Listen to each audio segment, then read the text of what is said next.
Boa noite a todos e todas. Eu sou a Noemi Jaffe, sou escritora, também sou uma das coordenadoras da Escrevedeira, e a gente está aqui hoje para essa aula pocket, né, um aperitivo do curso que a Carol Rodrigues vai dar na Escrevedeira sobre o conto, e a gente tem feito isso com frequência, né, aulas abertas para as pessoas conhecerem melhor os professores e a ideia do curso que vai ser oferecido.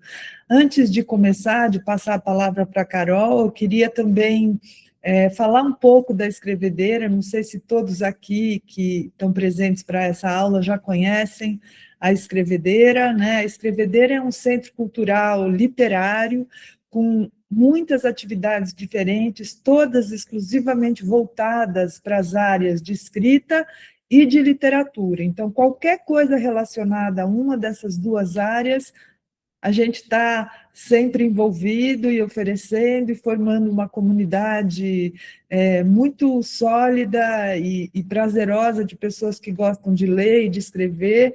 Aqui o Norberto está mostrando para vocês o nosso site. Nós oferecemos cursos e oficinas e clubes de leitura e acompanhamento de guias de leitura também, né, de leitura de livros inteiros, todos os meses. Então, é interessante que vocês assinem a nossa newsletter, que vocês acompanhem o nosso site, vendo todas as atividades que a gente oferece. Agora, em março, a gente vai ter também uma palestra aberta, gratuita, com a Sandra Vasconcelos, para lançar o ano Guimarães Rosa na Escrevedeira, que vai ter um monte de atividades legais, viagem, cursos, guias de leitura, clube de leitura.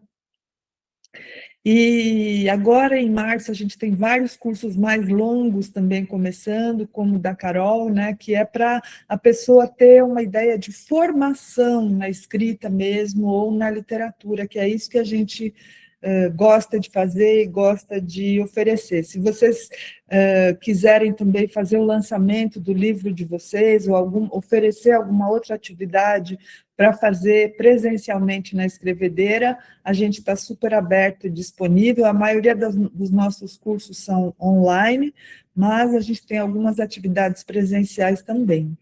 Então, é isso que eu tenho para dizer por enquanto, e passo a palavra para a Carol.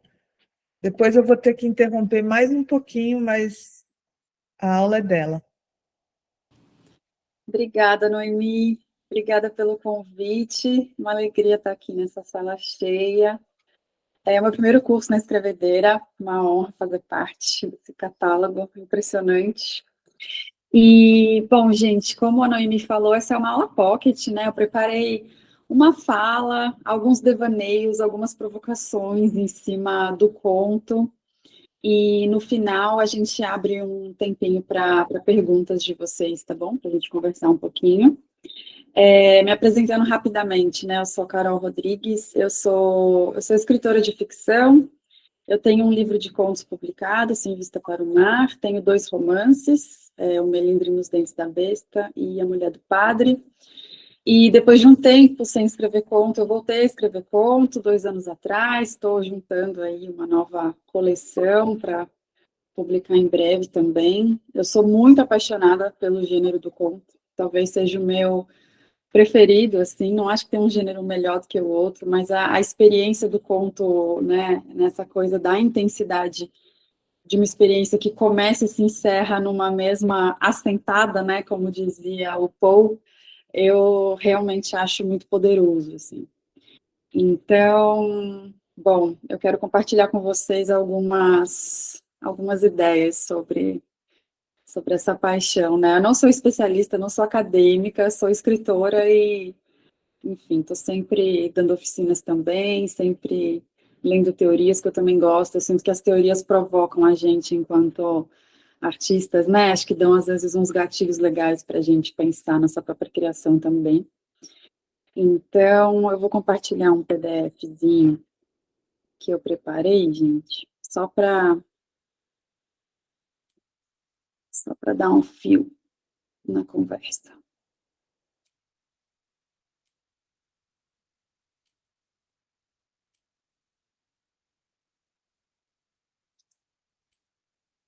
Bom,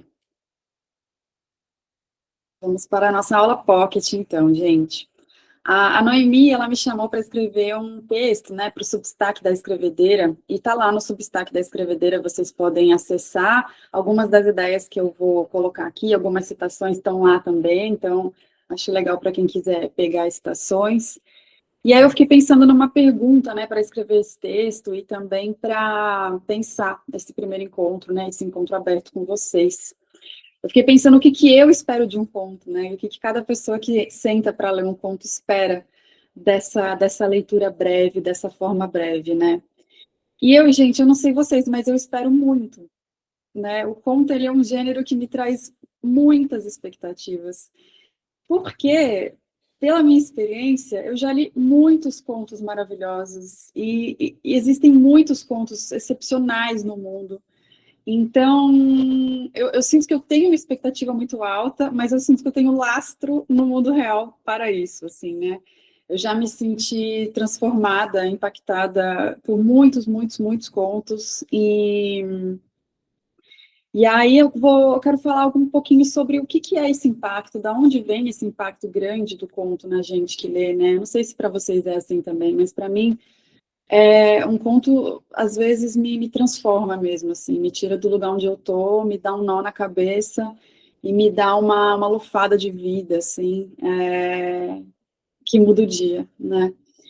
E aí, para eu falar essas coisas, né, esses pensamentos, eu queria que vocês pensassem só, cada um aí consigo mesmo, num conto que se sentiu desse jeito impactado, transformado, num conto que você tenha pensado, nossa, esse conto foi realmente maravilhoso, assim, foi uma experiência muito intensa. Queria que vocês tivessem esse conto na cabeça para essas questões que eu vou trazer, né?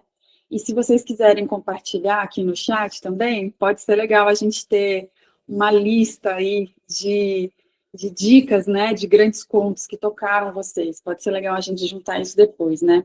O conto que está na minha cabeça esses tempos, essas semanas, é um conto da Samantha Schweblin, não sei se vocês já leram esse último livro dela, O Bom Mal. Tem um conto nesse livro, é o conto mais... Eu achei o livro inteiro maravilhoso, eu sou fã dela há muito tempo, assim, achei ela fantástica, incrível. Mas tem um conto do livro, que é o conto mais longo do livro, que chama O Olho na Garganta, que conta a história, né, de um acidente doméstico que tem um desenvolvimento trágico, um pouco dramático e que, enfim, deu aquele soprão de vida muito impressionante. É a história de um menino com pai, né? Uma história que todo mundo tem, né? E que ao mesmo tempo é diferente para cada pessoa que existe, né? E é com esse conto que eu fico na cabeça, assim, para falar para vocês, que é o último aqui que está ressoando, né? Legal que vocês estão escrevendo aí, gente, os contos. Depois eu vou compilar aí essas dicas todas, é bom a gente ter. E aí, né, eu vou trazer algumas citações de alguns pensadores que pensam o conto, que teorizam o conto, para tentar entender por que essa experiência pode ser tão transformadora, né, tão maravilhosa. O Ricardo Piglia, que é esse escritor argentino, né, ele tem um livro teorizando sobre o conto, que chama Formas Breves, e ele tem essa frase que eu acho linda: a presença de quem escuta o relato é uma espécie de estranho arcaísmo, mas o conto como forma sobreviveu porque levou em consideração essa figura que vem do passado. Eu acho fantástico pensar, né, que a força do conto está na figura de quem está escutando, né? Eu acho que muitas vezes a gente, como escritor, é perguntado por jornalistas, né, mas você pensa no leitor? E eu acho que para escrever a forma conto é impossível não considerar a pessoa que está escutando, porque a gente está escrevendo justamente para provocar esse efeito de intensidade, de impacto, né? Então eu acho que para mim, né, é uma forma literária que considera muito o lado de quem está escutando e que dá uma ressoada para além dos séculos mesmo, né?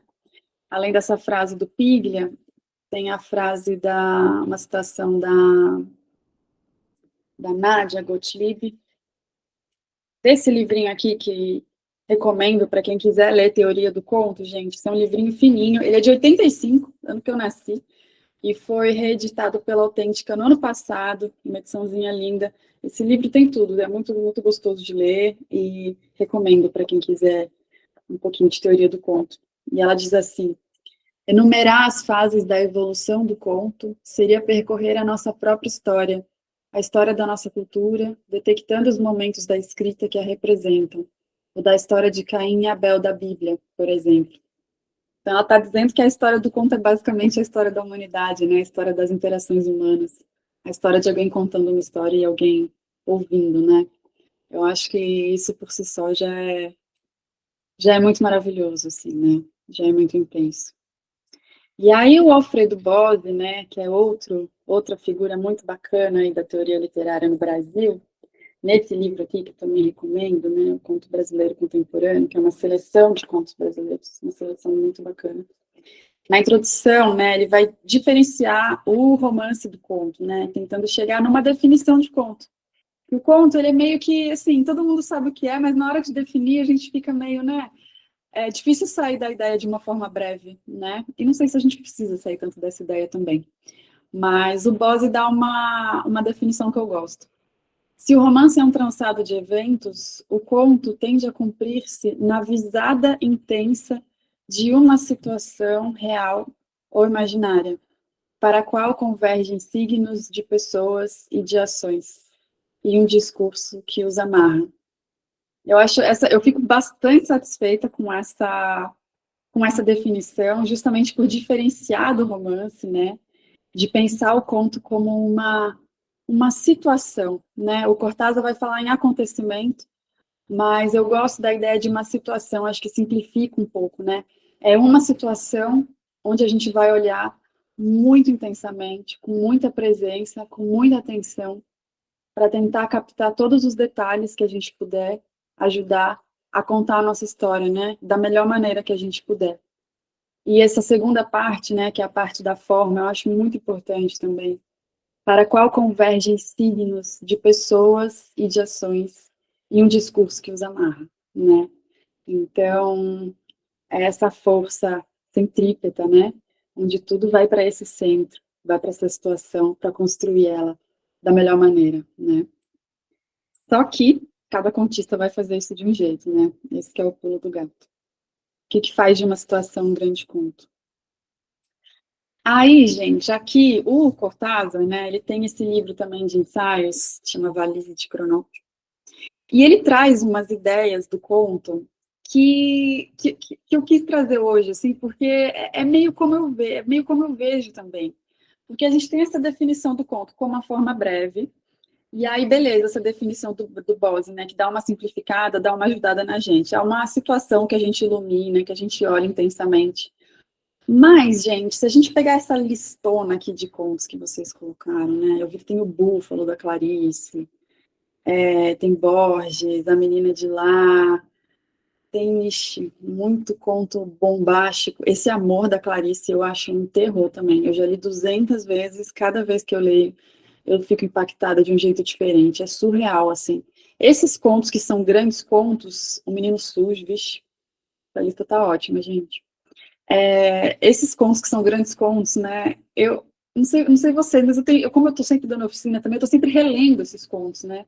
E acho um privilégio ter que reler esses contos toda hora, assim, porque é uma comprovação do quão infinitos eles são, assim. E cada vez que eu leio em oficina, sempre alguém traz uma interpretação diferente, uma ideia diferente que eu não tinha tido. Então, essa ideia do conto como algo antigo quanto à humanidade, ela se revela nos grandes textos, né? Esses grandes contos, eles podem ser contados infinitamente e eles não vão perder essa chama de vida infinita que eles têm, né? E aí tem um lado nisso que é meio misterioso, assim, né? E aí o Cortázar vai falar sobre isso de uma maneira que eu achei bem bonita, assim, trouxe alguns trechinhos do texto dele. Ele vai dizer que o conto é algo assim como um tremor de água dentro de um cristal, uma fugacidade numa permanência. Só com imagens se pode transmitir essa alquimia secreta que explica a profunda ressonância que um grande conto tem em nós.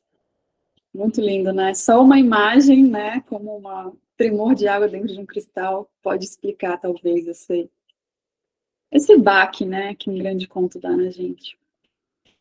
Um conto é significativo quando quebra seus próprios limites com essa explosão de energia espiritual que ilumina bruscamente algo que vai muito além da pequena e, às vezes, miserável história que conta. Eu acho muito, muito impressionante, assim, que energia espiritual seria uma energia vital, né? Seria o prana, talvez, o ar da vida, o sopro de vida, né? E realmente, se a gente pegar essas histórias todas aí que vocês listaram, né? Alguém colocou o Angústia, do Chekhov, eu acho, se não me engano, que é a história do cocheiro, né? Que está, enfim, fazendo o trabalho dele. Acho que alguém colocou aqui, mas eu não me engano. Angústia do Chekhov, esse ponto é lindíssimo, né? A história de um cocheiro que está fazendo o trabalho dele, né? De, enfim, Uber do século XIX, basicamente, né? Transportar as pessoas de carruagem, tá ali no meio do trabalho, tá nevando, e ele está só querendo contar para alguém que ele perdeu o filho dele, né? E ninguém escuta, as pessoas estão com pressa, as pessoas entram e saem da carruagem, ninguém está escutando ele. E ele só está querendo compartilhar isso, assim, né? É uma miserável história que ele está contando, né? É uma história tristíssima, é uma história triste e comum, e que não tem um grande acontecimento acontecendo, nada muito espetacular, é um homem triste querendo só compartilhar a sua tristeza. E o Chekhov faz um conto absurdamente maravilhoso. Sempre trabalho esse conto em oficinas também, porque é um conto que eu não canso de reler, assim, da beleza, né, que ele chega ali com aquelas imagens, né, da São Petersburgo, né, coberta de neve, tudo branco, os cavalos cobertos, enfim, com todos os recursos que ele tem, ele constrói esse quadro dessa tristeza tão profunda, assim, tão bonita. E aí o Cortázar vai falar também no sequestro momentâneo do leitor, né, que aí é a parte das más intenções do contista, né, das boas e más intenções do contista, de querer fisgar o leitor, de querer trazer ele para aquela tensão, e é uma bola que é levantada e que não pode deixar cair, né, senão tchau, tchau para o leitor, assim, o desafio do contista é deixar o leitor sentado do começo ao fim do conto, né, e, enfim, como é que a gente faz isso, né, tem técnicas, tem coisas que a gente pode saber, que a gente pode ajustar. A gente vai analisar um conto curtinho já já para tentar entender isso.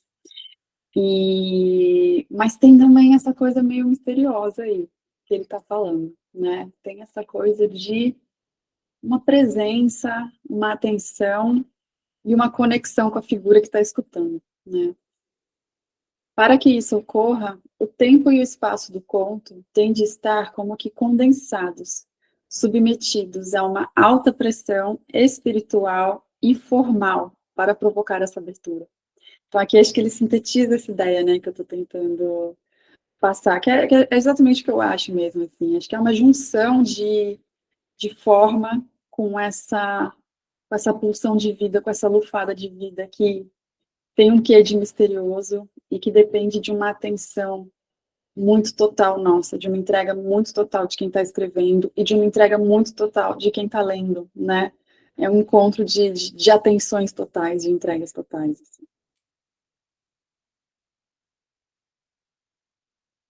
O Pigra, né, no Formas Breves, ele vai dizer também que o conto é construído para revelar algo que estava oculto, né, trazendo mais essa dimensão do mistério.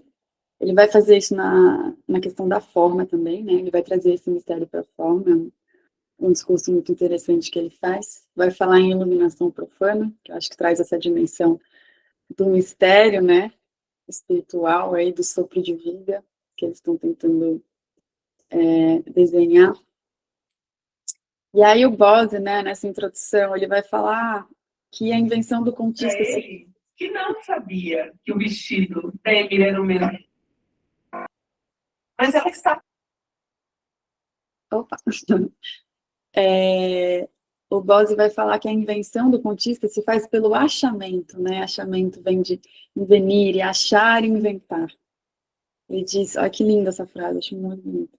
Em face da história, rio sem fim que vai arrastando tudo e todos no seu curso, o contista é um pescador de momentos singulares, cheios de significação. Eu acho muito, muito lindo isso de pensar, né, que a vida, o mundo é uma maçaroca de coisas que vão se sucedendo e que se a gente não estiver atento, as coisas vão só passando, né? E, e ele coloca o contista nesse lugar de um pescador que está atento, né? Que está esperando, que está atento, observando e esperando um momento singular com significação para poder construir a sua história, né? E aí eu fiquei pensando nisso, achei tão maravilhoso, né, que eu fiquei pensando, nossa, a imagem da pesca, ela é uma imagem que dá para 1 milhão de coisas na vida, né, assim, o ofício do pescador, ele, como ele é rico em significação. Mas eu fiquei pensando, mas o que é pescar exatamente, né, porque eu mesma nunca pesquei, e aí eu fui perguntar para o pai de uma amiga que é pescador, pedi para ele uma definição do que é pesca, para ver se ajudava a entender a função do contista. E aí ele me deu uma resposta que eu gostei muito também, coloquei no texto, né, do Substack, e trouxe aqui também o trechinho. Ele disse que, acho que pescaria é exercício de paciência e observação, de expectativas, pois você fica sonhando que a qualquer momento o peixe dos seus sonhos será fisgado, de persistência, pois você fica horas esperando o peixe, de concretização de sonhos, pois se você está determinado a pescar, enfrenta diversas barreiras para conseguir. De fuga da realidade, do dia a dia que nos consome, com algo bem ancestral, pegar o peixe, limpá-lo, cozinhar e compartilhar com os amigos a comida, a bebida. Eu gostei que nessa fala dele tem uma ideia dual, né, de expectativa e espera, né? Não é que ele está ali sem intenção nenhuma, ele quer pegar o peixe, ele está sonhando com o peixe, né? Não é que ele está só parado ali vendo o que vai acontecer. Ele tem uma expectativa forte, mas é uma expectativa que não é ansiosa, né? É uma expectativa que é paciente. Existe uma postura ali para esperar esse peixe. Existe uma forma, né? Existe um jeito de estar atento, um jeito de estar silencioso, um jeito de se mover. Existe uma forma, existe uma estética, existe uma isca, existe a posição do anzol dentro da água, a altura que vai estar, né? Existem várias coisas que o pescador pode controlar, mas existe o que ele não controla também. E aí, dá-lhe paciência, dá-lhe atenção plena ali, para apenas estar esperando, né? E eu acho que, às vezes, uma boa história se faz disso mesmo, assim, da gente se munir de tudo que a gente puder ter de ferramenta, né? Tudo que a gente conseguir controlar, a gente usar a nosso favor. Mas não se desesperar com o que a gente não controla, né? Ficar numa espera, numa expectativa paciente ali do pescador. Eu acho muito bonito. E a conclusão dele, né, que eu acho maravilhosa, que no fim de tudo o que importa é compartilhar, né? Limpar, cozinhar e compartilhar com os amigos.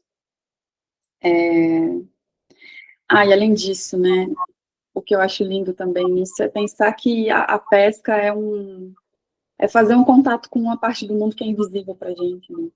É uma comunicação com esse mundo invisível, é tentar atrair alguma coisa desse mundo invisível, e, enfim, eu acho que literatura, para mim, é muito sobre isso também. Noemi vai dar um recadinho para vocês agora, gente. Desculpe interromper, Carol, estou gostando tanto de tudo que você está falando, nossa, encantada com essa definição de pescar aí, a comparação com a escrita do conto, né? Mas eu queria avisar todo mundo que está aqui que vocês, especialmente quem está assistindo essa aula agora, tem um presente para se inscrever no curso da Carol, que começa agora no dia 26 até o dia 16 de abril. Vocês têm 15% de desconto se vocês se inscreverem entre hoje e amanhã, usando esse cupom CAROL15 no site da Escrevedeira, tá? Então, acho que o Norberto vai deixar marcado aí qual é o cupom e também o site da Escrevedeira, né, www.escrevedeira.com.br. Esse desconto vale só até amanhã e vale só para quem está aqui assistindo essa aula, tá? Essa aula vai ficar gravada, claro, as outras pessoas que se inscreveram vão poder assistir também em outros dias, mas esse desconto vale só até amanhã. Tá bom? Então é isso, continua, Carol. Obrigada, Noemi. Ai, adorei o cupom com meu nome. Sempre quis.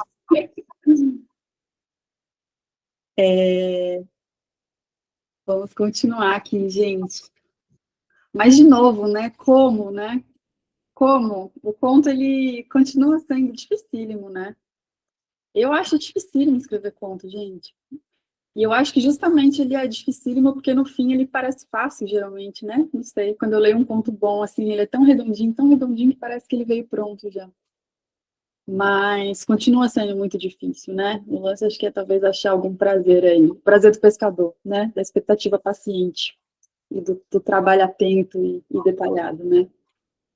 E aí a Nádia, né? Novamente, mais uma citação ótima dela. O que faz um conto ser conto é construir sua própria forma singular, mais eficaz para prender leitores de uma sentada só.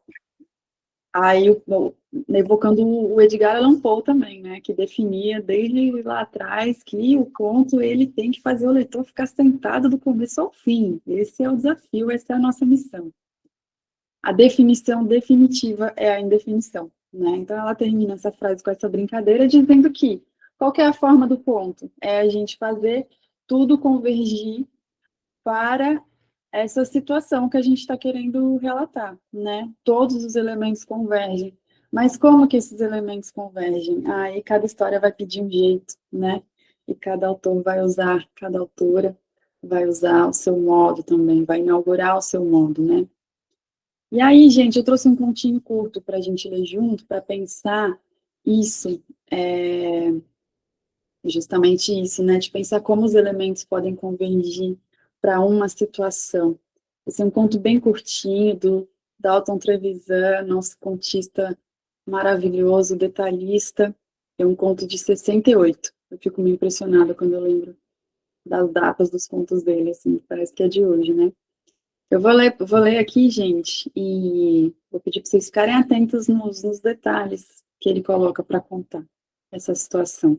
Vamos chamar o ciclista. Curvado no guidão, lá vai ele numa chispa.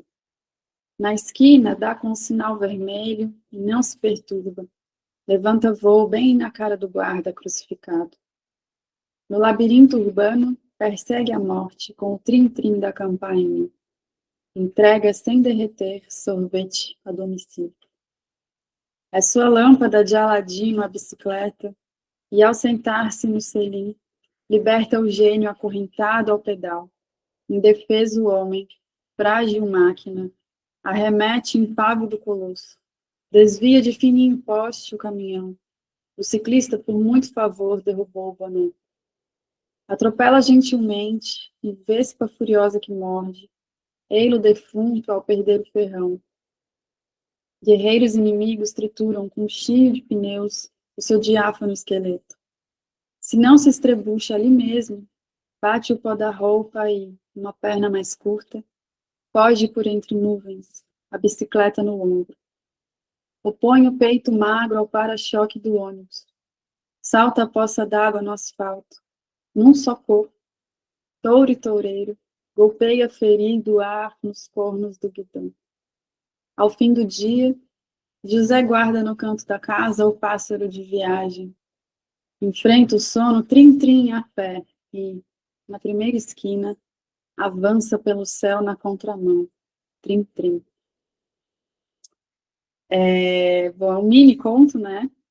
E dei uma grifada em alguns elementos aqui. Quanto mais eu leio, mais eu encontro.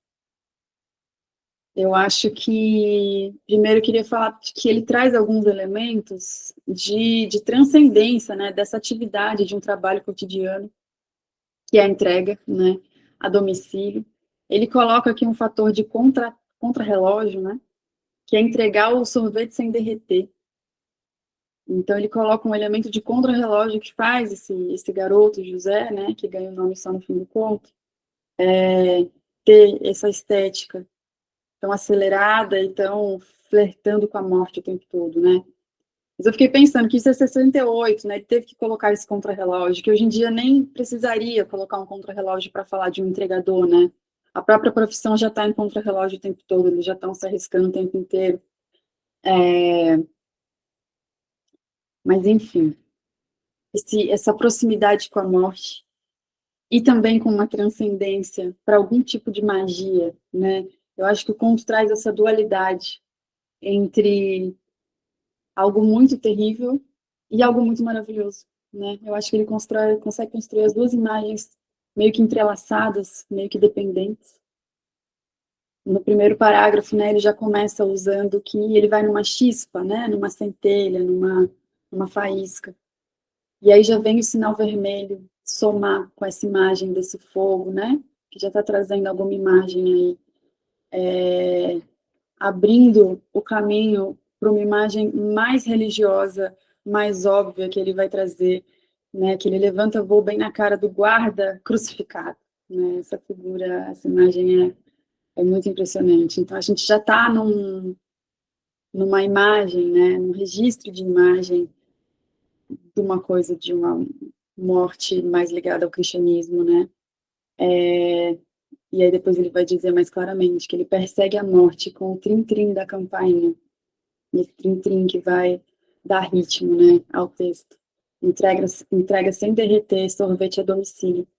E nesse parágrafo inicial, que ele está apresentando essa imagem, a gente não vê nenhuma vírgula, né?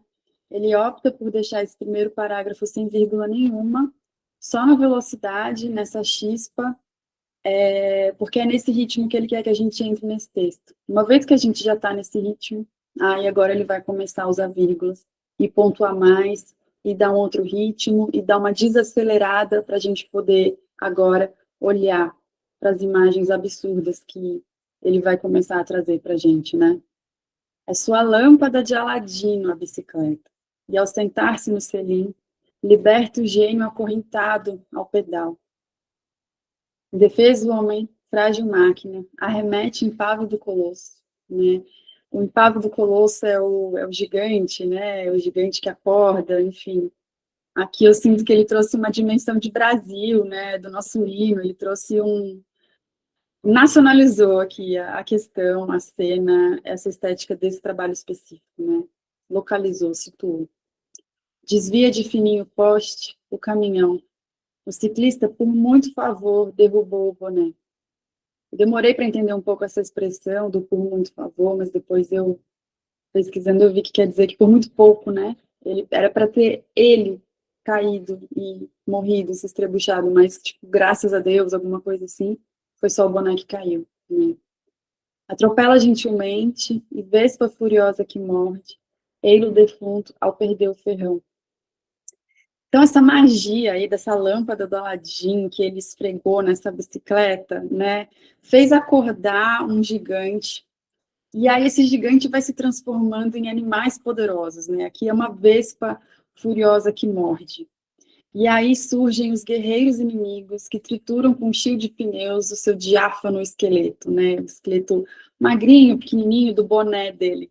Então aqui o conto vai ganhando imagens e dimensões épicas e algo mais vai acontecendo, né? A lâmpada do Aladim funcionou e causou uma magia aqui nessa situação. Se não se estrebucha ali mesmo, bate o pó da roupa e uma perna mais curta foge por entre nuvens, a bicicleta no ombro, né? Já dá uma dimensão alada aqui para o nosso ciclista, né? Já deu também um superpoder. E aí, nesse penúltimo parágrafo, ele vai fazer a imagem que eu acho talvez a mais bonita do conto, assim, que é essa: num só corpo, touro e toureiro, golpeia ferido o ar nos cornos do guidão. Né? Se a gente pensar um ciclista avançando ferozmente pelo trânsito, né? Esse ciclista que é touro e toureiro ao mesmo tempo, golpeando ferido o ar nos cornos do guidão, né? O guidão como os cornos do touro. Eu achei essa imagem muito, muito impressionante, de um grande poder épico, mítico, assim, para mim esse é o ápice do conto, o coração do conto. E depois disso, né, no fim do dia, nosso ciclista vai ganhar um nome, José, e guarda no canto da casa o pássaro de viagem, né, a magia de transformar em animal continua por aqui. Ele enfrenta o sono trim-trim a pé, e na primeira esquina avança pelo céu na contramão, trim-trim. E eu achei tão bonita essa imagem de avançar pelo céu na contramão, que eu fiquei com medo de interpretar demais e estragar ela, assim. Eu achei muito, muito bonito esse final. Esse sono... esse sono ruidoso, né? Esse sono que permanece com essa buzina.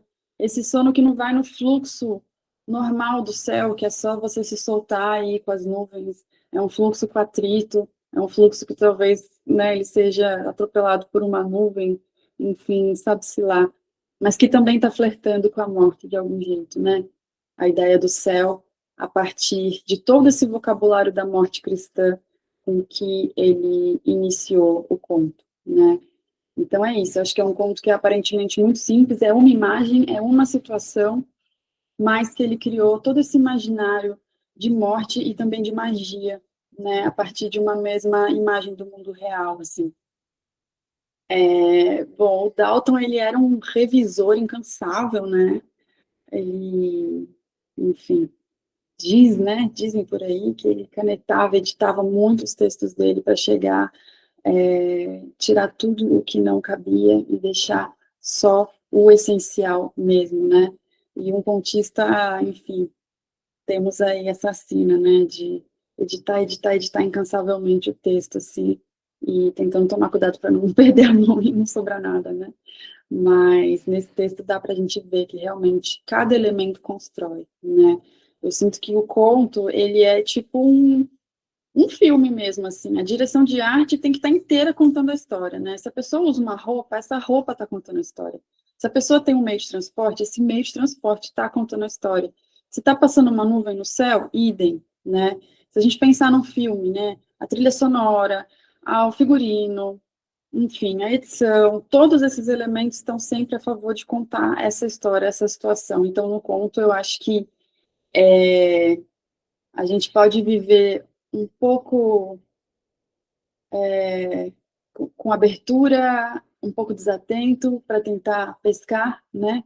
A pescaria não pode ser tensa demais, a pescaria tem que ter um grau de relaxamento para poder atrair o peixe, né? Senão o peixe não vem. Mas também a gente tem que estar, uma vez que pega o peixe, a gente tem que estar muito atento a todos esses elementos aí, né? Para a gente fazer o melhor que a gente puder, para oferecer para o outro, né? Lembrando que o conto tem sempre, desde sempre, essa dimensão de ser uma oferta para alguém escutar. Eu acho isso faz diferença, eu acho, na hora de escrever, assim, essa ideia, né? E aí, gente, agora, para finalizar, vou passar para um momento mais cabotino, vou falar um pouquinho só de 2 processinhos pessoais meus, de contos meus, do Sem Vista para o Mar, né? Pensando nessa ideia, na atenção desatenta aí, né? Esse continho, Sem Vista para o Mar, que dá título para o livro, é a história de um menino que adora ver o pôr do sol, e ele come um milho, ele quer levar um milho para assistir o pôr do sol comendo milho, só que ele ama tanto o sol que ele olha muito e aí queima a retina dele e ele passa alguns dias achando que está cego, e disfarçando para a mãe não perceber, para ele não levar bronca, né? Como que surgiu essa história, gente? Eu sou do Rio, né? Minha mãe mora lá. E aí eu tava lá um dia, falei, vamos lá ver o pôr do sol naquela pedra do Arpoador em Ipanema, né?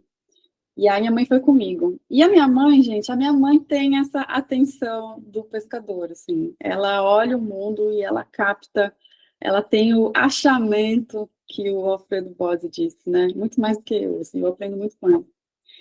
E ela acha as coisas, ela vê as coisas no mundo, assim. E aí eu tava lá sentada ali, na pedra, e ela me falou, olha aquele menininho, olha lá. E aí eu olhei e tinha um garotinho muito pequeno subindo a pedra, é uma pedra íngreme, né? Toda, enfim, não é tão simples de subir assim. E ele com o chinelinho dele subindo, segurando um milho na palma da mão, assim, fazendo de tudo para aquele milho não cair, sabe? Priorizando aquele milho, cuidando daquele milho. E aí ele sentou na pedra, quietinho, e esperou o sol começar a cair para ele comer o milho, assim. E aí minha mãe que me alertou para esse menino, eu vi ele, olhei para ele e, sei lá, assim, senti, assim, falei, nossa, esse é um achamento, essa é uma imagem bonita, assim. E, enfim, foi só isso. E aí depois fui para casa e fui escrever o conto, e o conto, ele é todo... Ó, vou ler o primeiro parágrafo só para vocês. Um menino de cabeça raspada, que a mãe abstrai do cuidado, compra um milho de espiga na beira da praça. Nessa beira da praça tem uma pedra, parece pedra arpoadora de mar. E dessa pedra dá para ver o pôr do sol. Dela declina um horizonte e se inclina lá longe uma ausência de mar. E ainda nela o menino quer ver o pôr do sol e comer milho sentado na fenda perfeita para ele caber. Se nem minha ancestral ele quer, sem saber. E aí, gente, eu usei esses parênteses aí, né? Foi um recurso formal que eu usei nesse conto, que eu não sou, enfim, não costumo usar muito, assim, acho que tem autores que usam de maneira mais marcada, mas sei lá, usei nesse conto, assim, eu gosto até, quando eu leio, eu gosto, eu sinto que o parênteses, ele parece que é uma voz meio deslocada, assim, de quem tá narrando, tipo um coro numa peça, assim. Mas, gente, anos depois, relendo esse conto, eu olhei esses parênteses, assim, e imaginei que eles são meio que a forma da mão do menino, assim, segurando o milho, né? Que é aquela forma original que eu tinha visto naquele primeiro dia que tinha me marcado tanto, enfim. Não sei se é isso, mas se não é isso, pode ser uma grande bobagem, assim, mas me deu uma alegriazinha, sabe? Olhar para esses parênteses de novo e pensar que a forma também está desenhando um pouco o corpinho desse menino, assim, sabe? E acho que eu quis trazer isso para dizer justamente que, para reforçar mais uma vez, né, que a gente se arma de todos os processos, mas tem aí um negócio aí, né? Tem uma coisa estranha que acontece que a gente só vai entender depois, assim, mesmo numa bobagem como essa, assim, de uso de parênteses. E aí o outro ponto que tem um processo que eu gostei é esse do mesmo livro, que chama Um Homem Prudente. Eu fui para Presidente Prudente, e aí eu estava numa época que eu estava escrevendo muita parte de sons, né? Os sons me inspiravam demais, assim, né? Eu estava fazendo oficina com o Marcelino, que escreve muito a partir do som, então eu estava com muito isso na cabeça. Ainda tenho, né? Ainda sigo muito o ritmo das coisas, acho bonito, assim, acho que o ritmo por si só já diz muito, já conta histórias, né? E aí eu fui para Presidente Prudente e, enfim, fiquei meio num hotel de beira de estrada, passavam muitos caminhoneiros, e aí eu fiquei pensando, né, Presidente Prudente, o que seria um homem prudente? O que seria um caminhoneiro prudente? E aí, pensando nessa realidade dos caminhoneiros, eu pensei, acho que um homem prudente é o que não toma rebite. Aí já me encantei por esse som, por esse ritmo, e essa é uma história, enfim, que surgiu, né, de um som, desse ritmo. Um homem prudente não toma rebite. Dá mais acidente que insônia, masca fumo, enfim. Aí aqui o primeiro parágrafo vai falar que o caminhoneiro uma vez não toma rebite, uma vez ele parou num lugar e queria tomar café e não tinha café, aí ele brigou e foi preso por causa disso, enfim. É prudente do rebite, mas também arruma suas tretas por outro lado, assim, né? E aí, é isso, esse conto eu gosto dele, eu gostei do processo dele justamente porque ele veio por um som, não veio de uma imagem, né? Às vezes vem de uma imagem, às vezes vem de um som, às vezes, enfim. Achamento, né? Invenire, a gente vai achando por aí. E aí se desenrolou toda uma história, enfim, todo um lance aí, que ele deu carona para um cara, os dois gostavam da mesma mulher, gerou maior conflito no final e tudo partiu de um som, né? Então esses dois contos são dois processos que eu gosto, assim, eu gosto quando as coisas vêm meio que sorrateiramente, meio que sem eu estar esperando demais ou forçando demais, enfim. Eu acho mais gostosinho quando vem assim, mas nem sempre acontece, né, gente? Então, para terminar, para abrir um pouquinho, né, para dúvidas de vocês, eu acho sim que tudo é forma, né? O conto tem uma forma, é uma forma breve. O Allan Poe fala que é um negócio de ficar sentado entre meia hora e 2 horas, que o Allan Poe tem essa ideia fixa do tempo que você fica sentado, né? Enfim, outros vão falar que é de páginas, mas de qualquer jeito a forma é a forma breve, é a forma concisa, é a forma intensa, né? É a forma que fisga, é a forma que está pensando em quem está escutando. Porque o propósito do conto é justamente esse, né? Então, tudo é forma, mas às vezes a gente pensa que a forma é uma engenharia, uma arquitetura calculada no lápis, na conta ali. Pode ser, com certeza. Tem inveja de quem trabalha mais assim.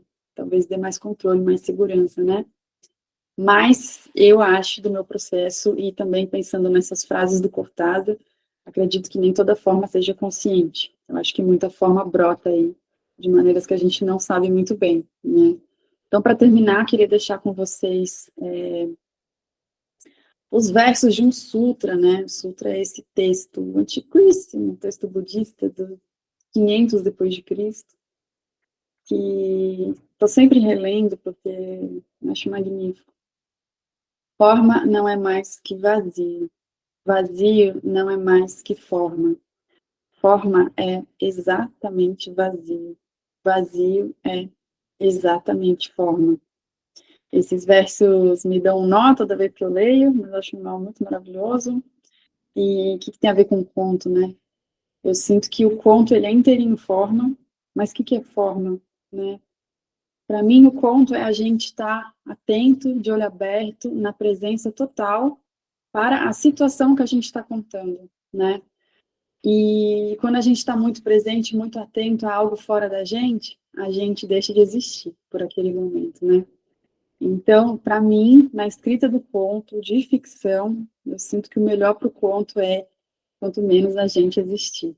E quanto mais a gente se abrir para a situação, para o que está acontecendo, para que exista o cocheiro do Angústia, do Chekhov, para que exista o ciclista, para que exista a mulher que pega o bonde e vê um cego e se espanta no amor da Clarice, né? Para que existam esses personagens, para que eles existam na sua plenitude. Eu sinto que quanto mais a gente se silenciar e mais deixar eles existirem, acho que mais impactante vai ser e mais forma eles vão ter. Então, acho que é isso, gente. Preparei esse pequeno delírio para compartilhar com vocês. Não sei se foi muito viajão, mas foi muito sincero. É como eu vejo o conto, né? E agora eu queria abrir para vocês, para saber se vocês querem perguntar alguma coisa, fazer algum comentário. Estou à disposição.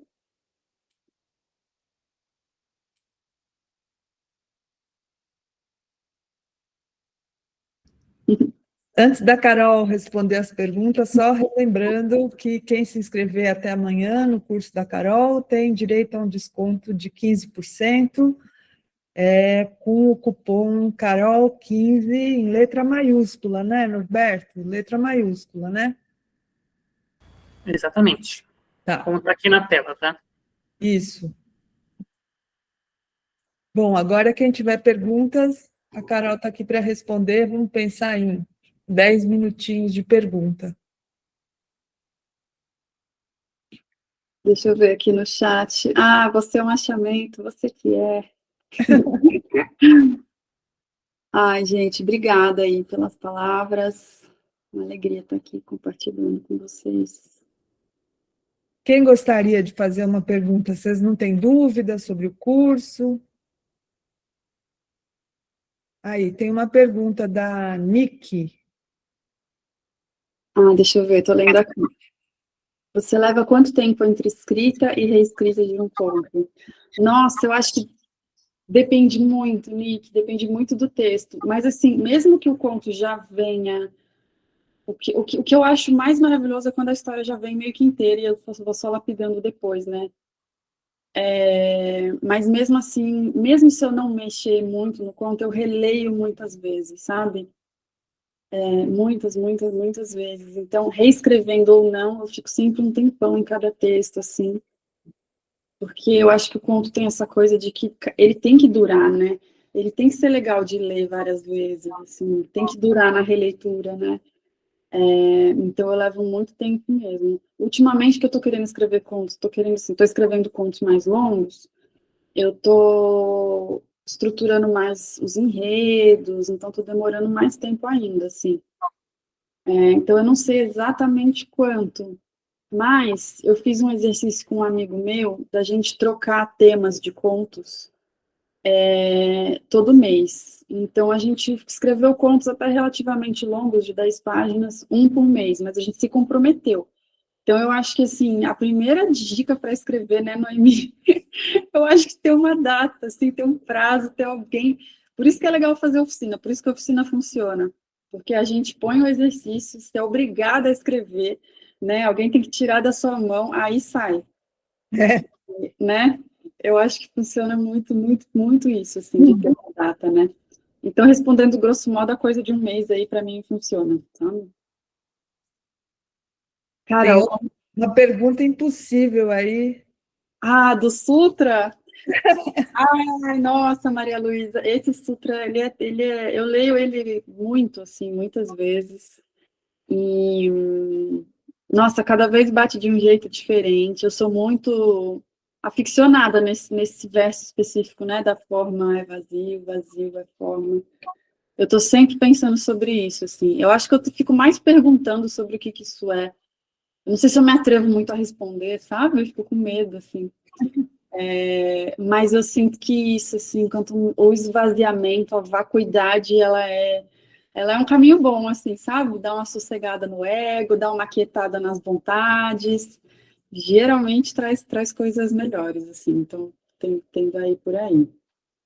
Deixa eu ver, Maria Carolina, como serão as dinâmicas do curso com relação aos exercícios? Então, a gente vai ter 8 encontros, né? E aí eu estou planejando que para os primeiros encontros, eu estou planejando fazer alguns exercícios em aula, da gente fazer junto. Porque eu acho que funciona muito, assim, sabe? Dá uma provocação. Não assim, escrever um conto inteiro já de cara, né? A gente vai indo aos poucos, vai pensando aos poucos, né? Então, fazer uma provocação, ter uma proposta, dá 10, 15 minutos para vocês escreverem. Eu gosto muito de abrir para compartilhar e comentar os textos em aula, nem todo mundo precisa, claro, mas é gostoso e é legal a gente ir perdendo o apego com o nosso texto, sabe? É legal a gente ir aprendendo com o texto dos outros também. E aí, quando for progredindo, né, as aulas, quando eu sentir que a turma já está é, mais confiante, né, de fazer coisas um pouco mais longas, aí a gente começa a passar coisas para fazer em casa, né, de ter exercícios um pouco mais longos, para fazer semanalmente. E na época que eu fazia oficina era assim, eu escrevia toda semana, e era puxado, eu lembro de ser puxado, mas me ajudou muito, muito, muito, muito, assim, a entrar numa processão, a entrar numa rotina, né? Acho que é muito importante a gente ter uma rotina, mesmo que seja de coisas menores, assim, exercícios menores. Deixa eu ver, Moisés, como é teu processo de planejamento nas criações da estrutura do conto em si? Moisés, eu estou sempre experimentando maneiras de pensar a estrutura, assim.